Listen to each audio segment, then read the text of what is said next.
I have been working on this for months and months and months. I am going to teach you how to make an Effydori.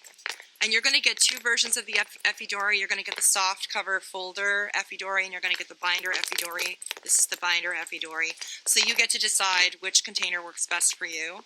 You're also going to get the canvas-bound journal that I make for Book of Days as a optional tutorial. So this process actually started, I think in 2014, I was asked to do a class. Kelly Hornig did a Muses class, and I was asked to work with the Muse of Epic Poetry. And it dawned on me that what I wanted to do was create some kind of a folder that we could store poetry and art journal spreads in as we created them over time. So instead of working with a bound book, we would create a container, an epic container, for all the stuff that we did in terms of our writing and our art journaling. So I made a folder with cardboard and I think just like hemp twine, and I liked it, but the binding was problematic in that it tended to rip the paper. And then I discovered Midori Traveler's Notebooks, and I was like, oh, okay. So I actually ordered a couple. I ordered one that is the size of a Moleskine large notebook, and then a regular sort of skinny Midori size. They were Fodoris because I didn't want to pay hundreds of dollars for them. And I really liked them, and I really liked the design, but they were too plain for me. I found them too plain. So on went my thinking cap, and I came up with the idea for the epic Effydori.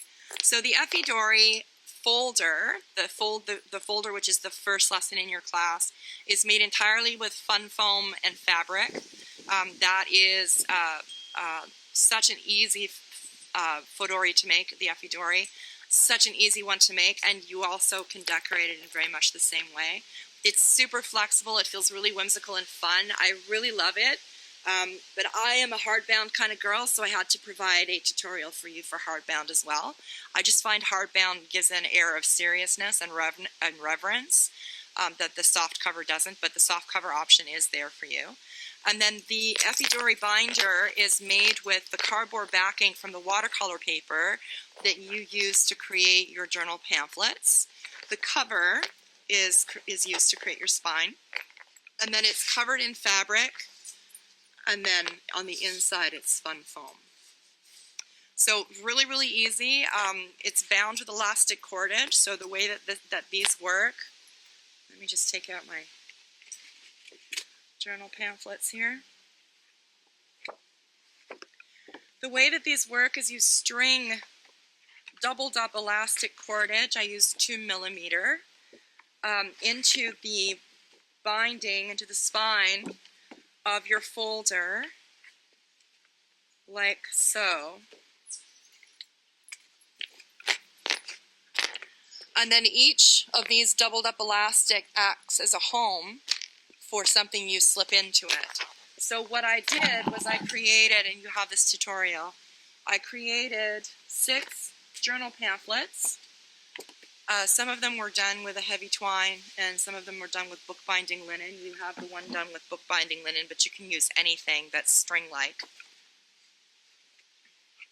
So I created these to slip in so that I'm ready to go. I have all. Once you slip these in, you can slip them out again, so like they just go in and out. So you're just slipping them in, pulling them out. So you can store them when they're not in use, but take one pamphlet out that you're using at the time. That way you're not getting like oodles and oodles of watercolor pages all manky while you're working, because they're all safely tucked away in your Effydori, and you're only dealing with one journal pamphlet of 3 folios each. So it's 3 sheets folded in half. to make a pamphlet. So if this is your first class, please enjoy it. There is so much content here. It may take you a full 2 weeks to do it. Please dive in. As usual, please look at your PDFs and listen to the introduction first. That's pretty much a general rule of thumb for best practice for getting the most out of all of the workshops. But mine especially are meant to be enjoyed in the order in which the content is presented. So intro, PDF, and then on down the page so that you get all of the information you need to actually create what it is that we're creating. A note on substitutions: fun foam and gel medium or Mod Podge do not get along. It takes forever to dry. If you're patient, go for it. But I really recommend getting the Elmer's spray glue. It is such a time saver. If you can't get your hands on the Elmer's spray glue, find some other kind of fabric glue, but your drying time you might find a little bit insane. It's a little bit less of an issue with the binder version because you only have the one piece of fun foam to contend with, but you're still looking at quite a significant drying time for that. So please try and get the spray adhesive. Spray adhesive is awesome. It rocks. It just makes things like super, super easy. Also, please note, I am not a seamstress. I'm sure that there's a better way to create corners. If you want to tell me what that is, I would be totally open to hearing that. But I just really adjusted this so that it works with my skill set. So if you have a better way of doing it, please go for it. You guys are awesome. Go for it. Have fun. I want to see these. You can post them in the Facebook group. You can also post them in the classroom below. Please check out orientation for all the ways that you can share your work. Yeah, that's it. Go have fun. Love you!